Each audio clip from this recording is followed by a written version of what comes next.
La Belgique prend officiellement position face aux violences qui secouent le Burundi. Je vous rappelle que l'actuel président burundais brigue un troisième mandat, ce qui est illégal selon l'opposition. Une chose est sûre, les violences meurtrières agitent le pays et l'État belge vient de suspendre son soutien au processus électoral. Régis Deratte. Les images de ces policiers tirant sur les manifestants ont suscité inquiétude et indignation. Devant la détermination du président burundais de se présenter pour un troisième mandat, la Belgique entend aujourd'hui livrer un signal fort. Elle suspend les budgets destinés à la coopération policière. 3 millions d'euros ne seront pas versés. Il y a quand même des cas constatés où la police a tiré sur la population. C'est quand même quelque chose de très inquiétant. Ce qui est important pour nous, c'est de donner un message et de dire ça suffit.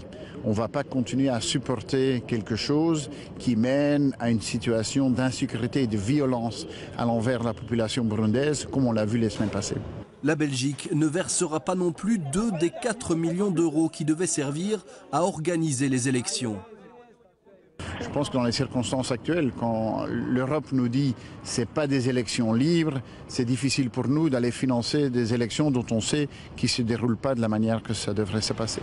Mais cette suspension de la coopération belge fait réagir au Parlement fédéral. C'est un signal qu'on ne comprend pas, parce que ça risque de remettre en cause l'organisation d'élections démocratiques et transparentes. Avec ce signal-là, ce manque de moyens qui risque d'être donné, on risque de remettre en cause l'organisation des élections et ça représente un danger pour la population sur place quand on voit les tensions actuelles. L'opposition socialiste préférerait que les élections aient lieu sous surveillance d'observateurs internationaux. Le ministre De Croo considère qu'il n'est pas cohérent de les soutenir en l'état actuel de la situation.